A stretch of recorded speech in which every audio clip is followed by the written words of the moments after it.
여러분 안녕하십니까. 자동차 마케팅 이선의 이순남입니다. 지난 1월 25일 테슬라의 4분기 실적 발표에서 한 애널리스트가 일론 머스크의 향후 몇 년 동안 현재의 경영 환경이 어떻게 변화할 것으로 보는지, 그리고 5년 후의 주요 경쟁자가 누구라고 보는지 궁금합니다 라고 질문을 했습니다. 일론 머스크의 답은 폭스바겐도 아니고 토요타도 아니었습니다. 그는 업체 이름을 밝히지 않은 채 중국에서 테슬라에 이어 2위를 차지할 가능성이 가장 높은 회사가 하나쯤은 있을 것이라고 답했습니다. 그의 예상처럼 테슬라는 지금 중국 업체들, 특히 BYD의 전례 없는 공세에 직면하고 있습니다. BYD는 혁신 기술과 함께 프리미엄 브랜드 런칭을 포함하여 유럽 공략 전략을 강화하고 있습니다. 이 시간에는 테슬라와 비교했을 때의 강약점은 무엇이고 고급 브랜드 전략이 성공하기 위한 조건을 어느 정도로 만족하고 있는지를 분석해 보려고 합니다. 테슬라는 글로벌 시장을 대상으로 사업을 전개하고 있지만 BYD는 아직 자국 시장 의존도가 매우 높아 아직은 글로벌 플레이어라고 하기에는 한계가 있을 수 있습니다. 그러나 전기차 시대로 시프트되면서 BYD는 테슬라처럼 수직 통합 전략과 플랫폼과 배터리 기술 등에서 혁신을 주도하고 있습니다. BYD의 작년 매출액과 순이익은 전년 대비 크게 증가했습니다. 그러나 테슬라와 비교해보면 BYD의 약점은 5.1%의 낮은 영업이익률이라고 할 수 있습니다. 글로벌 시장에서 가격 인하를 주도했던 테슬라는 올 1분기 전년비 36% 증가한 42만 2천 대를 판매했습니다. 작년 4월부터 내연기관차 판매를 중지하고 전기차와 플러그인 하이브리드 차에 집중하고 있는 BYD의 1분기 판매는 전년 대비 92.4% 증가한 54만 8천 대였습니다. 이 중 전기차는 전년 대비 85% 증가한 26만 5천 대였습니다. 자국 시장을 강점으로 하는 BYD 전기차 판매 대수는 테슬라에 떨어지지만 증가 속도는 2배 이상 크게 앞서고 있습니다. 중국 NEV 시장에 한정하여 보면 BYD는 계속하여 마켓쉐어를 늘리고 있습니다. 전기차 송은 작년에 이어 계속해서 1위를 하고 있고 탑10 판매 차종에 무려 6개 차종이 BYD 차종일 정도입니다. BYD의 시총은 테슬라의 18% 수준이지만 기술 혁신성이 인정되면서 벤츠나 폭스바겐을 앞서고 있다고 평가됩니다. 이런데도 불구하고 BYD의 약점은 앞에서도 말했지만 중국 의존도가 높다는 점이고, 두 번째는 이익률이 낮다는 점입니다. 이 문제를 해결하기 위하여 BYD는 매우 우수한 인재를 채용하면서 공격적인 상품 투입과 함께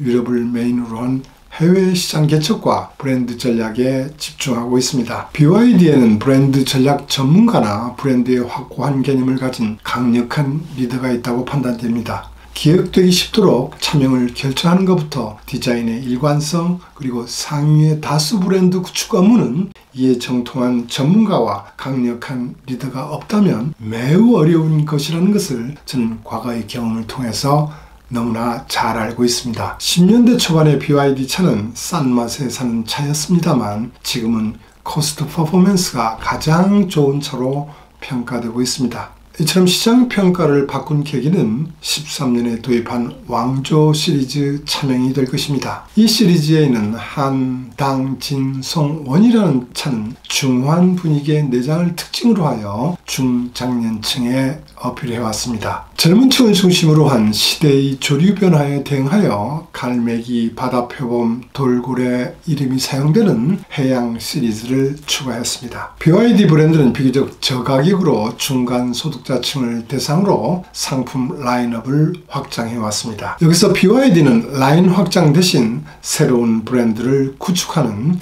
전략적인 결정을 했습니다. BYD보다 상위 브랜드로 덴자라는 브랜드가 있습니다. 벤츠와 50대 50으로 투자한 조인트 벤처 사업이 지지부진하자 BYD는 90%의 대주주가 되면서 평균 41.5만 위안의 고가격차를 파는 브랜드로 만들었습니다. 덴자의 D9은 럭셔리 MPV 시장을 선점하고 있고, 이번에 이 세그먼트에 렉서스도 비슷한 컨셉의 차를 발표했습니다. 덴자는 N7 컴팩트 SUV와 N8의 3열 시트 SUV를 런칭합니다. 그러나 자동차 회사에서 2억 원대의 브랜드를 런칭하는 것은 매우 어려운 일입니다. 현대차도 프리미엄 브랜드를 여러 번 검토했지만 실제로 제네시스를 런칭하기까지는 참으로 오랜 시간이 걸렸습니다. 그러나 BYD는 매우 빠른 속도로 양왕이라는 고급 브랜드를 런칭했습니다. 양왕 브랜드의 런칭 목적은 중국은 물론 유럽 시장에서 독일 빅3의 프리미엄 브랜드들과 경쟁을 통하여 높은 이익을 실현하는 데 있습니다. 100만 위안 이상의 가격대를 지향하면서 U8에 이어 이번 모터쇼에서는 U9을 발표했습니다. BYD는 이외에도 덴자보다 상위에 위치하는 개성을 중시하는 고급 브랜드를 추가합니다.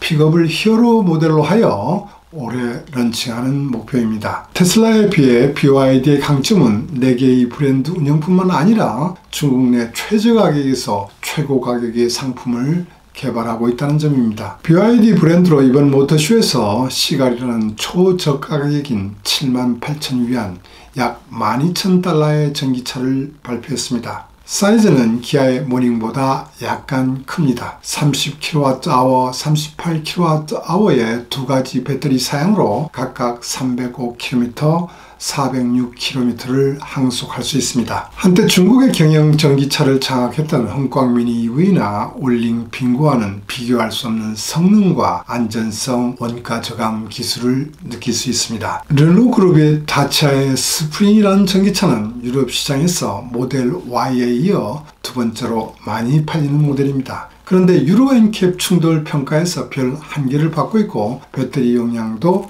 26.8kWh 밖에 안됩니다. 그러나 가격은 22,550유로로 제일 싼 편입니다. 두 차 중의 스타일은 다르지만 상품성을 고려하면 시글은 유럽 시장에서 대박 조짐이 벌써 보입니다. 25,000유로를 표방하는 르노의 르노5, 폭스바겐의 ID2는 런칭도 하기 전에 강력한 복병을 만난 것으로 예상됩니다. 또 하나 발표된 모델은 모델 Y와 본격적으로 경쟁을 하게 될 송-L입니다. 기아의 EV6와 전체적인 프로포션, A-필라 이미지가 비슷하고 리어는 포르쉐 이미지가 강합니다.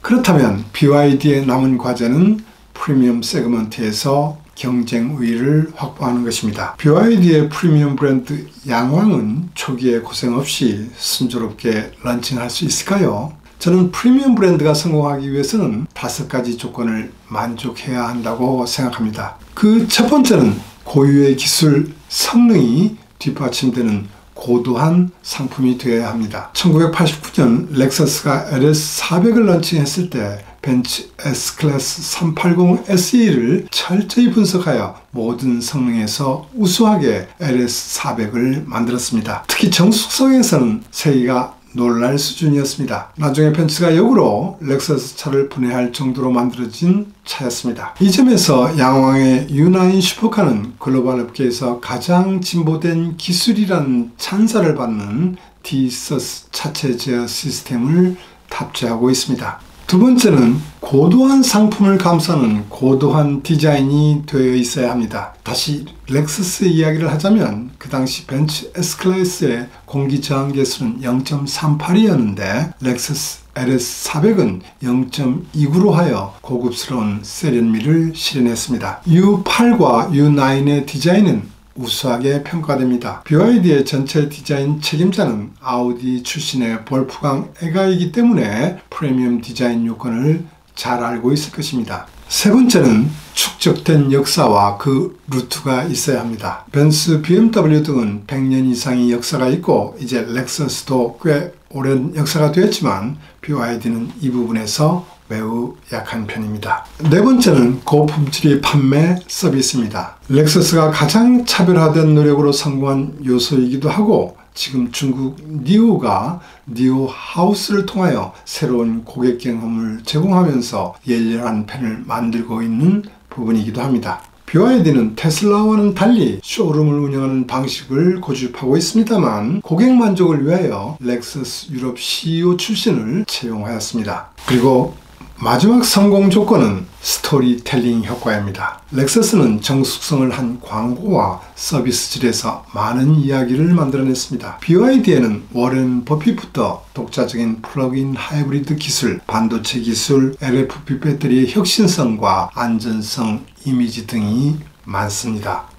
양왕이라는 브랜드가 커뮤니케이션을 하는 것을 보면 테슬라와 같은 새로운 경험 제공보다는 자동차 기본 속성을 활용한 운전이 즐거움에 초점을 맞추려는 듯 보입니다. 양왕이 시연한 디서스 시스템은 이미 경쟁사들이 적용하는 기술을 발전시킨 것으로 잘 활용하면 좋은 스토리텔링이 될 것 같습니다. 4가지 시스템 중 디서스 P는 지능형 유압식 차체 제어 시스템으로 BYD는 세계 최초의 지능형 유압식 차체 제어 시스템이라고 설명하고 있습니다. 댐핑 조절 밸브 및 강성 조절 밸브의 오일 흡입을 제어하여 차체 제어를 동적으로 조정하고 있습니다. 양왕은 디서스 X라는 차량 제어 기능도 소개했습니다. 이 시스템을 통해서 전기차가 춤을 추고 3바퀴로 주행하고 정지 상태에서 점프까지 할 수 있도록 했습니다. 이익보다는 볼륨을 중시하는 테슬라의 BYD 도전은 이제 무시하기 어려운 리스크가 되고 있습니다. BYD의 도전과 테슬라의 수성전이 앞으로 흥미진진하게 펼쳐질 것입니다. 오늘은 여기까지 하겠습니다. 시청해주셔서 감사합니다.